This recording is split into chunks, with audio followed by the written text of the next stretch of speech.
Bonjour et bienvenue dans l'Almanach des Fées Célestes. Je suis Claire Henrion en compagnie de Christophe qui m'accompagne pour faire les commentaires astrologiques sur la période du 19 au 26 août 2024, la troisième phase de la deuxième lune des ténors, hiver sud. Donc dans ce deuxième volet de l'Almanach des Fées Célestes, nous explorons par l'astrologie les configurations du moment et nous essayons de relier tout ça à ce que nous vivons et pour une meilleure compréhension justement de ce qu'on vit. Je finis quand même par...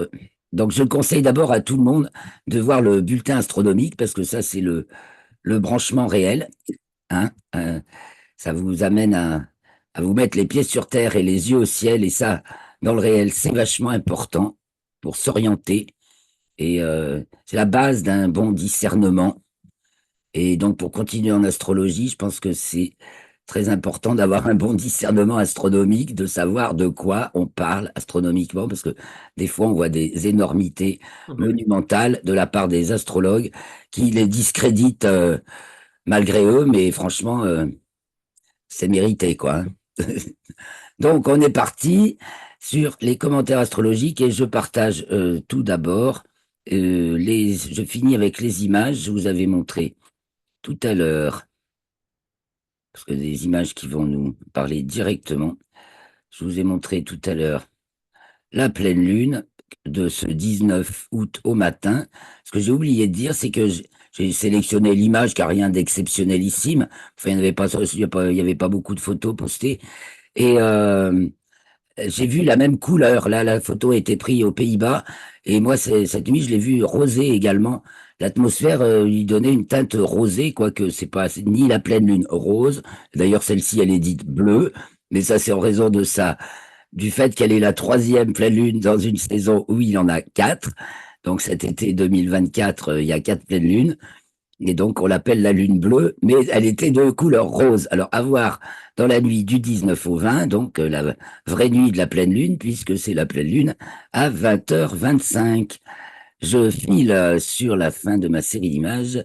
Voilà sur quoi on a été coupé tout à l'heure. Enfin, j'allais passer sur cette image d'un rémanent de supernova. Donc, c'est dans les dentelles du Cygne, qui est un immense, qui couvre 6 fois le diamètre de la pleine lune, hein, dans le ciel, dans le Cygne, qui est donc le rémanent d'une supernova d'il y a 10 000 ans, donc vachement étalé. Et ce petit morceau des dentelles du Cygne s'appelle le triangle de Pickering. C'est observable au télescope avec un filtre, c'est accessible. Mais il faut un ciel bien sombre et bien transparent. Et donc, on a les parcours là, voilà ce qui est intéressant, les parcours de Mercure. J'ai rafraîchi les parcours de Mercure, du Soleil et de Vénus. Donc ici, nous avons le parcours de Mercure du 1er juillet 2024 au 13 janvier 2025. On voit donc ici sa rétrogradation. Elle est actuellement en train de faire sa boucle de rétrogradation. Voyez en dessous l'écliptique, hein, ça permet de voir quand elle est au-dessus et au-dessous. Donc là, elle était très bas sur l'écliptique, ça se voit. Et maintenant, elle remonte doucement. Et donc le 28 août, elle achève sa rétrogradation et reprend son mouvement direct. Donc c'est par là, par là. Et ensuite, voilà, elle boucle le 9 septembre, un truc comme ça, et elle continue son chemin, le Non, lion, la Vierge, la Balance, plop, 29 plop. août. Et puis elle fera une nouvelle rétrogradation, et bien en décembre, hein, c'est ça. La prochaine sera en décembre. Bon, je passe image 13 novembre. suivante à le parcours du Soleil. Bon, le 13 parcours du novembre. Soleil, c'est le métronome, hein. Le parcours du Soleil du 1er juillet au 20 décembre. Donc, le parcours du Soleil, c'est le métronome. Il est en déclinaison nord et il est par au-dessus du plan de l'équateur. Hein. Là, nous sommes en coordonnées équatoriales. Donc, ascension droite dans ce sens et déclinaison dans ce sens. Donc, déclinaison nord au nord du plan équatorial, déclinaison sud. Donc, le jour de l'équinoxe, eh ben, il est là et il passe en déclinaison sud. Voilà, donc le Soleil trace la ligne du milieu du zodiaque, qui est donc la bande de ciel de 7 degrés de part et d'autre de l'écliptique, dans laquelle on peut voir évoluer la Lune et les planètes, qui, comme on vient de le voir pour Mercure, peuvent être en dessous ou en dessus de l'écliptique. Et la dernière image, c'est le parcours de Vénus, qui, elle, ne rétrograde pas avant le mois de janvier 2025. Voilà, elle est directe. Et donc, c'est aussi du 1er juillet au 20 décembre. Donc, elle suit beaucoup le soleil. Comme je vous l'ai dit tout à l'heure, elle reste assez difficile à voir dans le ciel du soir, mais à partir d'octobre, quand même, elle va s'élancer et elle sera en conjonction, non, à son élongation maximale en janvier. Voilà pour les planètes. Alors, j'arrête ce partage. Je reviens vers nous et on va aller voir les thèmes, hein, Christophe. As-tu des trucs à dire particuliers concernant Euh, non, non. les petites Si, nouvelles? enfin, en météo aussi, j'ai retrouvé quelque chose. Ouais, vas-y. Euh, oui, alors, c'est expliquer les pluies à Paris. Euh, il y a eu des pluies continues à Paris, là, je ne sais plus, hier ou avant-hier. Ouais. Et dans une Grèce lunaire, Uranus était en taureau sur le fond du ciel, exactement. Ah, Et on avait trouvé cette configuration au moment des Jeux Olympiques. ouais. Et donc, il a plu aussi au moment de la cérémonie d'ouverture, au Donc, moins, si je ne m'abuse. oui, Ouais. donc ça, je vais y revenir, mais je crois qu'il va falloir regarder, il faut peut-être regarder s'il y a une planète qui est sur le fond du ciel dans les ingresses lunaires. Eh bien, on y va. Et ouais, ouais, mais il y a Ça- beaucoup d'endroits. De toute façon, l'année est pluvieuse et il y a beaucoup d'endroits où il pleut. Là, je viens d'avoir des nouvelles. oui, Dans des oui, nouvelles non, de mais la faire Russie, c'est pareil, des pluies comme il pleut. ça, Donc, il y a plein de oui, mais zones faire où il des pluies pleut. comme ça, voilà. Eh bien, on y va, on partage. Je partage les thèmes. Bon, je partage tout et on va sur les thèmes. Voilà. Donc, si tu veux qu'on revienne un petit peu en arrière, là, pour éclairer ce que tu dis. Euh, Alors, oui, ah mais ben là, j'ai un Uranus au fond du voilà, ciel. C'est donc oui, mais remets, oui, le 15 août. Le 15 août. Uranus qui forme une très voilà, belle configuration, toujours avec Neptune et Pluton, très harmonique. Le problème va voilà. venir certainement du carré, justement, à Et Soleil-Mercure qui sont en Lion. alors, Mercure je vais te dire ce qui s'est, je vais te qui dire vient de ce qui rentrer est ce en, document-là. qui était en Voilà. Vierge. 16 heures de pluie le 17 août à Paris. 16 heures de pluie, ouais, ça fait un peu exceptionnel, hein. Vingt- Une Mais configuration oui, exceptionnelle. Là, c'est l'ingresse de la Lune en Capricorne. Alors, on a Vénus en Vierge, dissonée, enfin tensionnelle, dans l'axe des pluies, justement, de l'humidité. Hein. Oh, ouf, oui, enfin non, pas loin. Non, elle est encore en 7, mais enfin, bon. à Paris, elle est peut-être en 8. Mais Là, elle est en 7. Pluton, ah ouais, à et- l'ascendant, enfin pour nous, ouais, et des excès. ouais. Ça, des excès, de toute façon, hein, des quantités Mais importantes, abondantes, données par Jupiter. 25 millimètres de pluie. Ouais, et Uranus, donc situation exceptionnelle, qui est Et tu pré-lachronique. montes ça pour Arcachon. À Bordeaux, Uranus n'est pas sur le fond du ciel, à Bordeaux. Voilà, et il n'y a pas eu de pluie, mais chez nous non plus, hein, il n'y a pas eu de pluie, Il si n'y un a petit pas eu peu, autant. non, loin de là, oui, il y a eu, si, il y a eu de pluie modeste, voilà, est-ce que Oui, ça il se y a voit eu, dans mais le... moins. Ouais, localement, voilà mon thème local, bon, Uranus, on l'a au méridien tous, enfin, on a le même méridien, donc là, Ah, mais de ce point voilà. de vue-là, ça change pas, mais après, il y a peut-être des trucs qui changent entre le thème local à Paris et le thème local chez moi. Donc nous, on a Bon, Mercure donc ça, presque c'est une piste pour les études météorologiques. Ah oui, hein, toujours. Puis là, la Lune est trigone à Vénus et à Mercure.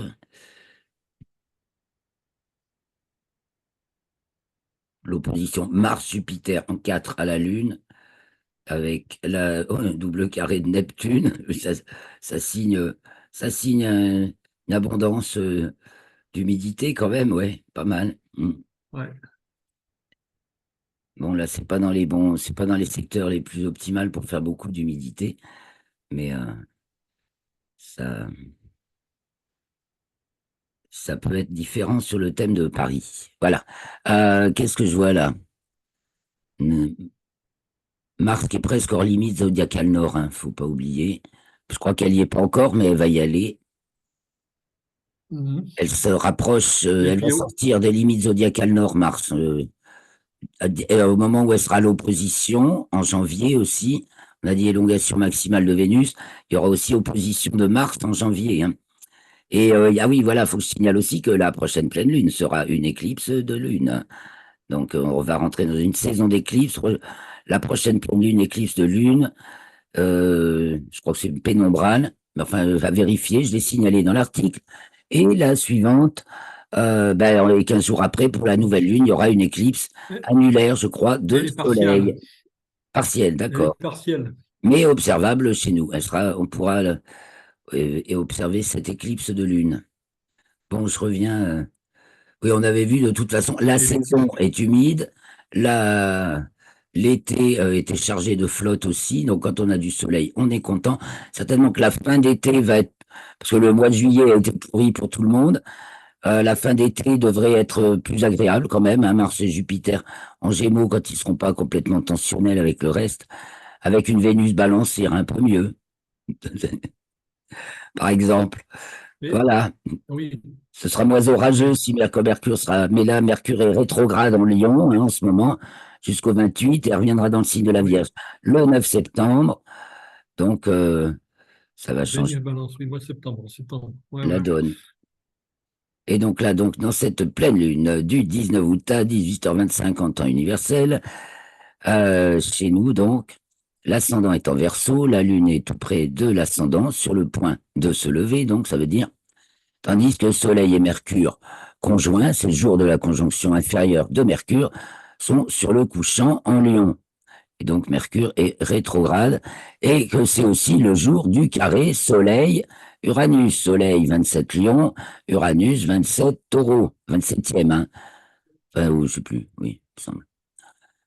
Que notre Pluton, alors là marqué 0 verso rétrograde, sur en coordonnées moyennes, non, apparente de la date, elle est revenue en Capricorne et depuis la semaine dernière, le 14 aussi, je crois, et ce jusqu'au mois de décembre, donc de dernier retour sur son îlot avant de se relancer au grand large.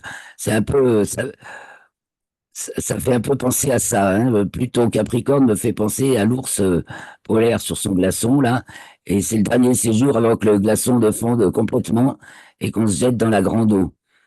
Voilà, tous ensemble. Mais on était en train, justement, cette grande transformation d'humanité, un changement de fréquence, d'état de conscience collectif. Les élections. Ouais, Ouais. qui voit beaucoup de, bah, et du coup, ça fait beaucoup de mousse et de choses, tout ce qui est scandaleux, qui est en train de ressortir, le problème des enfants. Soleil, Mercure, mais en exergue, en Lion, mais en exergue la question des enfants. Les enfants sacrifiés à des choses occultes, hein, ça peut être à des Uranus en taureau pour représenter tout ce qui est cérémonie occulte aussi, hein, mystico, pipeau, mais ils s'y croient, quoi. Et ils veulent tenir les rênes secrets du monde, mais ça, et donc c'est quelque chose d'horrible. Et donc on a ça, un petit coup d'œil justement sur cette configuration, puisque c'est Mercure et Uranus sont les deux planètes, les deux fonctions du cercle du discours dans le RET. Alors je vous envoie maintenant le RET. Alors en mode expression corporelle. Donc voilà, le RET en mode expression corporelle, la posture solaire. Voilà, là, je, je me campe là, c'est ça en fait. Soleil, j'affirme mon identité ici et maintenant. Et la posture plutonienne, là, mon corps est encore là, je suis plus là. Je suis dans tous les autres mondes. Et puis Mars entre les deux, bah, qui est le moteur de l'existence, hein, duel ou duo, pas toujours aussi agressif que ça. Je rappelle toujours que Mars, c'est aussi la fonction qui fait nos deux yeux, nos deux bras, nos deux jambes, etc. Et tout ce qui va par deux pour que ça marche. Voilà, en avant, marche. avec Mars, effectivement, donc le pas martial, etc. Mais c'est le savoir allier les deux opposés, au présent, ici, maintenant. Et si on fait plus de... Dans une civilisation patriarcale, Mars est le dieu de la guerre, mais au-delà, et ça c'est vraiment Jean-Pierre Nicolas qui l'a vraiment bien explicité en parlant de la fonction duo, duel de Mars, où il y a duel, faisons duo, c'est le challenge. Et donc dans ces cas-là, on s'élève, Uranus, on s'élève réellement, spirituellement, et on rigole, Mercure. Bon là, donc, vous voyez, on a Mercure qui descend de la représentation à la transcendance, du simple, unique au multiple, complexe, inconnu, caché, et Uranus qui remonte de ce multiple, complexe, inconnu, caché vers la représentation, l'image unique qui permet de cadrer le truc. Hein. Le Soleil, comme on vient de le voir, cadre. Voilà, c'est lui qui, le métronome, c'est lui qui donne le, le temps, hein, le rythme. Il fait nos jours et nos années. Voilà. Donc, je viens sur le RET, donc les, la matrice dynamique telle que montée par Jean-Pierre Nicolas et dont les couleurs ont été, ça proviennent de Gilles Leroy, hein, que j'approuve complètement. Enfin, j'ai dit oui, ok, c'est ça, quoi, jaune, jaune, rouge, indigo, les trois couleurs primaires, hein. Donc, le jaune pour la représentation, le rouge pour l'existence, et l'indigo, le bleu plus profond que profond, toujours plus profond, pour Pluton, la transcendance. Et donc la fonction Uranus et la fonction Mercure qui se trouvent, donc Mercure conjointe au Soleil et Uranus carré. Donc dans le discours, tout ce qu'on colporte comme parole, parole et transcendance de la représentation, Mercure, c'est on transmet le message. Mais alors on peut le falsifier, le renverser complètement. Et Uranus, il y a une exigence absolue de droiture, de, et de, voilà, c'est un fait, c'est flash, c'est, ça trouve l'obscurité, ça t'amène une révélation, donc voilà. Et donc il y a des révélations, je reviens sur les thèmes, en fait, il y a des révélations et il y a beaucoup de mensonges, quoi. Hein. En particulier, là, sur l'histoire de l'Ukraine et de la Russie, encore une fois, la soi-disant attaque de l'Ukraine, vue de Alors, l'intérieur par un insider en Russie, c'est pas vraiment ce qu'il raconte, même, du tout. Et alors, même, il y a aussi la rétrogradation de Mercure. eh oui, et Mercure est rétrograde. Euh, et oui, oui, oui, oui. Depuis justement le début de l'offensive à peu près. C'est ça, mais là, ils essaient de nous tisser, ils essaient de nous tisser quand même, voilà, encore de nouveaux mensonges pour faire croire que l'Ukraine est en train de gagner. Or, qu'est-ce qu'ils veulent dire quand ils disent qu'ils ont fait une incursion à 40 kilomètres? Ils ont des patrouilles de 4 véhicules rapides. Il y en a 3 en arrière, et puis un qui fonce à 40 bornes en avant dans le territoire russe. Il va dans un village, et puis dès qu'il voit qu'il y a de la défense qui se présente, eh ben, ils font demi-tour dardard, et ils disent qu'ils ont fait une incursion de 40 kilomètres dans le territoire russe. Voilà ce que raconte un résident français en Russie, qui est très proche des soldats et des mères des soldats russes, mais qui n'ont pas aucune animosité pour les pauvres Ukrainiens qui vont se faire trouer la peau aussi, mais qui ont tous besoin d'être soutenus, en fait. Et donc, même des gens qui font des bonnes chroniques en général, comme Caroline Galacteros, qu'il cite, se sont embarqués sur des fausses informations, d'après lui. Voilà, et tout le monde peut patiner dans la choucroute de manière remarquable, et le mensonge va bon train, mais bon, c'est Mais contraint quand même par les faits, la réalité. La transcendance, c'est toujours... c'est la stratégie. Ouais, Il y a un plan de paix il y a un sommet de paix qui va arriver, donc ceci explique cela. ouais, ouais, tout à fait. Et comme disent les artistes, le camp de la guerre fait beaucoup de bruit, le camp de la paix en fait beaucoup, n'en fait pas, mais il avance beaucoup plus vite. Donc vraiment, c'est une question effectivement d'endurer des brûlures hein, et des explosions. Il y a quand même, voilà, la violence est inouïe là. Hein. Et Mars et Jupiter en Gémeaux, pareillement tensionnel entre Vénus et Saturne. Donc là, il y a en Poisson Vierge, donc notion vraiment euh, amour et sacrifice, et amplifié de tous les moyens, quoi. Hein. au niveau individuel comme collectif. Euh, beaucoup de ça peut être voilà beaucoup de remarques désagréables. Même moi là, je me suis fait traiter en direct de complotiste par des gens que je fréquente dans un cercle que je fréquente habituellement parce que ah oui. Parce que j'avais dit tout, parce que je trouve ça honnête que chacun dise pour qui il vote. On peut se le dire quand même, justement, si on veut transcender euh, nos différends et continuer à vivre ensemble, même si on a des opinions politiques différentes. Donc j'avais dit que je m'étais engagé pour Philippot. Ah ben, 2 mois après, ça me revient en pleine gueule. Un coup de mercure, rétrograde peut-être. Pour eux, c'est fasciste, pratiquement. Enfin, c'est l'extrême droite. Oui, ah, ça me fait Et trop ça, rire. c'est Wikipédia, c'est Non, ben, Wikipédia qui le dit, hein, ce sont les gens qui se prétendent bien informés, qui se prétendent qu'eux, ils savent choisir leur source d'information. Tout le monde prétend avoir la bonne source d'information. Tout le monde pense au bien de l'humanité. Mais je vois très bien qu'il y a deux sortes de gens. Il y a ceux qui voient les choses à plat tels qu'on leur présente et ceux qui ont la notion de transcendance, d'évolution, un Ouais. esprit curieux qui ose aller voir ce qu'on leur dit qui est pas bien. Après tout, ils osent pas aller se faire leur propre opinion. C'est quand même parce que si tu écoutes vraiment ce dont ils ne font qu'entendre parler, tu vois bien que ça va beaucoup plus loin dans l'analyse et la prospective intelligente que le Bien sûr. discours qui nous est servi. Un petit coup d'œil sur l'héliocentrique avant de quitter ce thème et de passer de l'autre côté. Alors, Vénus est en balance dans le camp de la paix, agit sans bruit, ce que je disais, bah, ça se voit. Pluton fait sextile Neptune, trigone Uranus, donc ça dure, hein, et trigone Jupiter, donc il y a en fait avancée, progrès progrès justement dans la compréhension et la force spirituelle, mais il y a toujours Saturne en poisson là qui titille, donc toujours beaucoup d'épreuves douloureuses, de sacrificielles, et donc Neptune qui est, pardon, Mercure qui est conjointe à la Terre en toute fin Verseau, 28e degré du signe du Verseau. Donc il s'agit des plans du nouveau monde, hein. Qu'est-ce qu'on veut pour le nouveau monde? Oui, c'est vraiment ce que dit.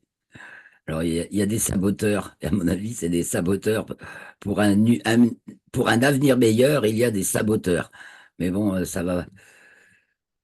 ça fait partie des épreuves du chemin. Bon, je passe au thème suivant, car nous avançons pas très vite, c'est normal. Le thème suivant, c'est l'entrée de la Lune en Poisson, bah, presque tout de suite après la pleine Lune, le 19 à 22h51 TU, soit le 20 à 0h51. Et quand la Lune entre en Poisson, donc les planètes, vous voyez, elles sont toujours dans les mêmes signes, puisque c'est 2 heures plus tard. La Lune, donc, arrive dans le signe des Poissons. Et donc, on a un carré à Uranus et cette conjonction inférieure de Mercure. Qu'est-ce que c'est tensionnel, hein? Jupiter, Mars, Jupiter, donc à Vénus, Saturne opposé, donc carré, double carré, j'appelle ça, je sais que d'autres appellent double carré autre chose, mais voilà, une ou deux, ou un amas planétaire en carré, dont chaque planète est en carré à deux qui forment une opposition, j'appelle ça un double carré. Donc, c'est là qu'on disait des sacrifices en masse. Il serait temps que ça cesse, quoi, parce que la crise de Gaza et l'Ukraine, c'est stop. Et les autres conflits, peut-être dont on parle moins aussi. Et puis, on a deux doubles carrés, quoi, c'est terrible.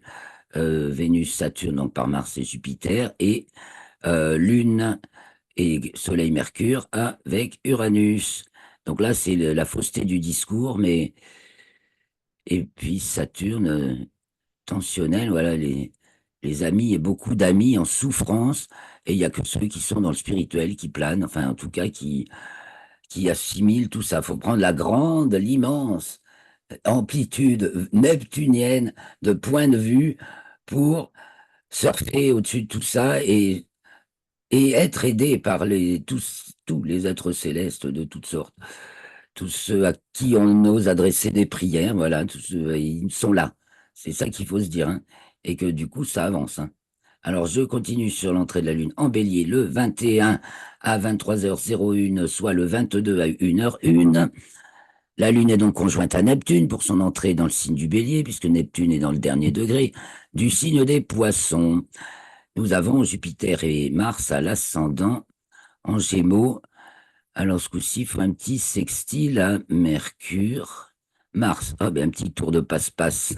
Qu'est-ce qu'on va nous sortir comme petit tour de passe-passe nouveau, évidemment? Les consultations, les consultations de Macron, mon chef de parti, c'est le 23. D'accord, c'est donc dans ce créneau de la Lune en Donc voilà. Bélier. Euh, ouais, Saturne Mais à Poisson mon avis, il a aussi, déjà décidé. ce fameux virus là qu'ils essaient de nous voir. Oui, là, aussi le demi-carré, Saturne Pluton, vraiment qui dure. Là, ils remettent une couche sur un nouveau, le virus, le variole du singe. Moi, je veux bien, ça me fait plutôt, ça fait rigoler, je pense, pas mal de monde. Alors, il risque de pas être pris au sérieux, mais bon, on voit que ça fait partie des sujets à l'ordre du jour. Non, mais Et donc, notre opposition, alors on est dans une opposition, du coup, Lune-Neptune, Vénus à Lune-Neptune. Vénus, oui, dans le précédent, Vénus avance en Vierge, donc elle se trouve à l'opposition de Neptune et donc aussi en conséquence de la Lune. C'est en 5-11. Donc, allez, bons amis quand même. Puis là, Uranus, c'est une détente de cette opposition. Uranus en 12 en taureau. ah, justement, le trigone Lune, Uranus-Pluton, là, est effectif.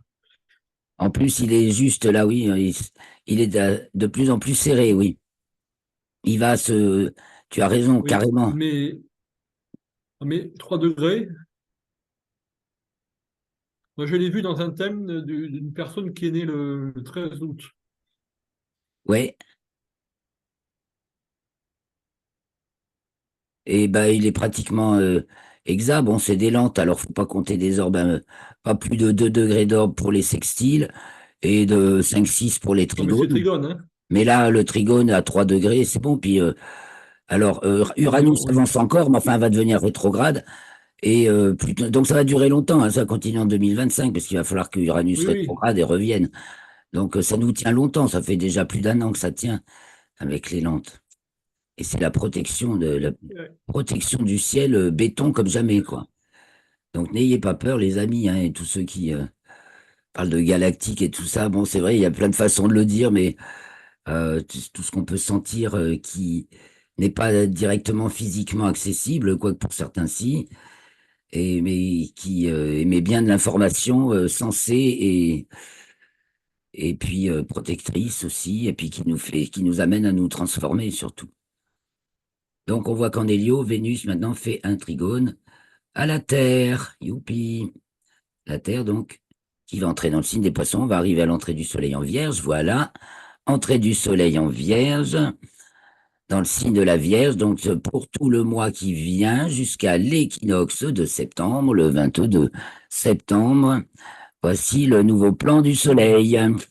Alors, pour ce plan du Soleil, pour le mois du 22 août au 22 septembre, eh bien, donc, entrée du Soleil en Vierge, on a toujours notre Mercure, toujours rétrograde, toujours en Lion, qui fait son carré Uranus.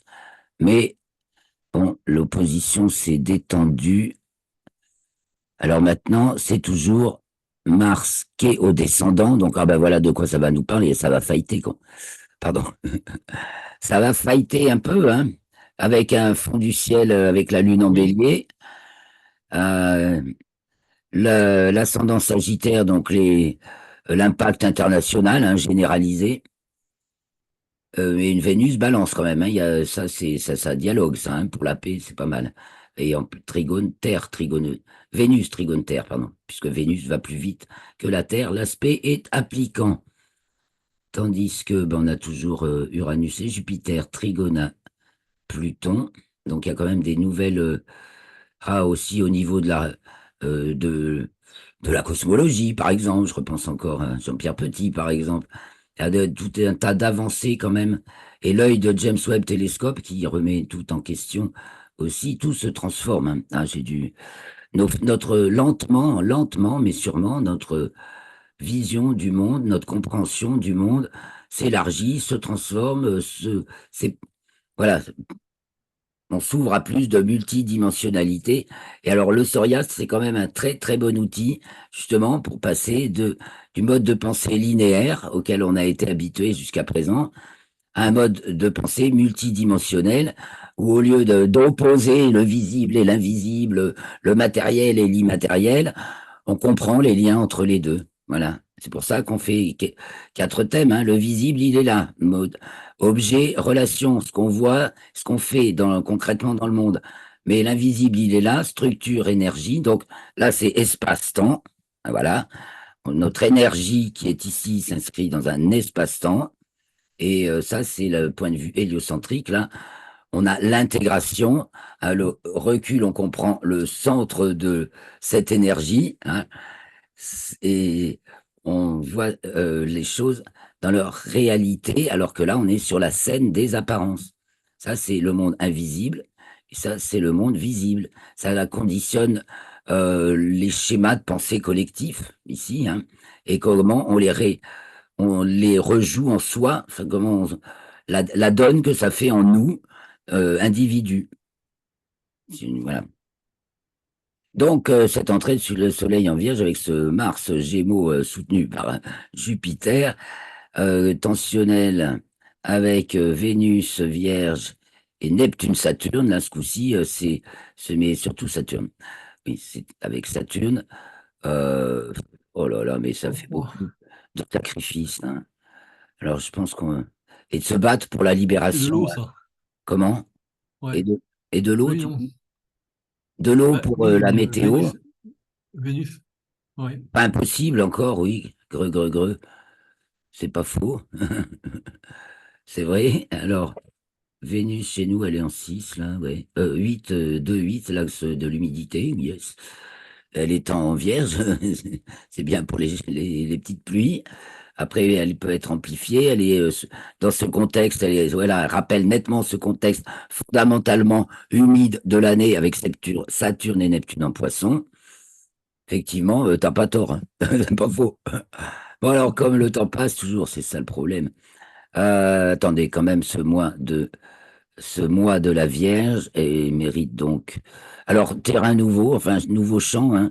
D'ailleurs, quelque chose va faire irruption dans dans nos activités habituelles, dans l'expression du sujet, hein, l'existence du sujet est bouleversée, renversée par des informations touchantes, voilà, émotionnellement, Vénus et Neptune, hein, et des trucs, des profundis, hein, qu'on découvre, et petit demi-carré, donc, hein, que je me trompe pas, à la Lune, hein. Ah oui, ça déchire un petit peu, ouais. Il y a une partie du voile se déchire pendant ce mois de la Vierge. Pluton est sextile à la Lune. La Lune est. Ah non, oui. Non. Non, c'est Uranus. Elle est à Uranus. combien la Lune? Pardon. La Lune est à 9 degrés Bélier et À fait un 9. Oui, demi-carré à d'accord. Uranus, c'est Oui, tout. Et tout oui. ça, c'est en 3, donc ça vasouille, l'ambiance générale, on est vasouillard. Euh, voilà, du marais, hein, il y a une lune Bélier qui campe Et la un Lune sur nouveau le. terrain, enfin, qui amène Et la une, Lune sur le nord. et la Lune sur le nœud nord, voilà, t'as raison. Elle amène une nouvelle situation importante. Ah ouais, parce que c'est sur le nœud nord, et puis que c'est dans le thème de l'ingresse du Soleil en Vierge. C'est pas pour 2 jours l'ingresse lunaire, c'est pour le mois. Donc, toile de fond du mois, qui s'inscrit sur la toile de fond de la saison et de l'année, hein. Et donc, notre Vénus Balance qui est là on peut pour parler de paix, dont le trigone avec la Terre se resserre. Très bien. Et on voit Mars qui se rapproche d'Uranus en héliocentrique. Il y aura aussi quelque chose de une déflagration de quelque chose quand Mars va arriver sur Uranus, mais là, c'est justement dans le monde de l'esprit et des concepts. Des fois, c'est avant, des fois, c'est après le géocentrique, surtout avec Mars, parce qu'on l'a eu en géocentrique, la conjonction Mars-Uranus. Elle n'est pas encore arrivée en héliocentrique. Et après, il y aura celle de Jupiter qui vient d'arriver en géocentrique le 14 août. Alors, continuons avec l'entrée de la Lune en taureau le 24 à 0 heure TU, ou sinon à 2 heures à notre montre.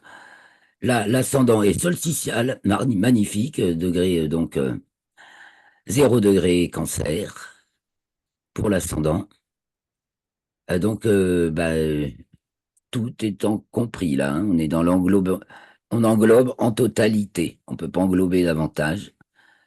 Donc, c'est un truc général. Ah oui, le soleil est au fond du ciel, les amis, pile au fond du ciel. Donc, si on parlait de camper un nouveau décor, on campe un nouveau décor. On marche sur des œufs. Aïe, aïe, aïe, hein, le soleil en vierge marche forcément sur des œufs. Euh, c'est une ambiance, il y a une ambiance, oui, tumultueuse, forcément. Mercure en Lion, encore rétrograde. Ça crée beaucoup de tumulte, surtout associé à Mars Gémeaux. Ça brasse pas que des mots, hein, ça échange des coups. Alors, puis il peut y avoir des coups violents, bien sûr, hein, toujours on reste dans le contexte Vénus opposée, Saturne, Neptune, Vierge, Poisson. Mon Dieu, quand est-ce qu'on arrête les sacrifices de masse? Ça parle, ça suffit, quoi. On a un magnifique cerf-volant, donc avec nos 3 transcendantes, dans l'axe avec Vénus. Donc il y a certainement des progrès. Ouais, bientôt moins d'une minute, les amis, on vous quitte sur le thème du 26 où voilà, je vous aurai le coup d'œil sur le thème. La Lune est conjointe à Uranus, donc c'est pour le moment du dernier quartier. Voilà le dernier quartier, on retrouve notre cerf-volant dans l'axe. Donc à la semaine prochaine et on continuera à parler de tout ça. Lundi Lundi 26. 26 août, 17h et 17h pour le bulletin astronomique, 18h les commentaires astrologiques. Merci Christophe, merci les amis. Passez une très bonne semaine. Merci pour vos commentaires, vos likes et vos partages. Et on se retrouve très bientôt.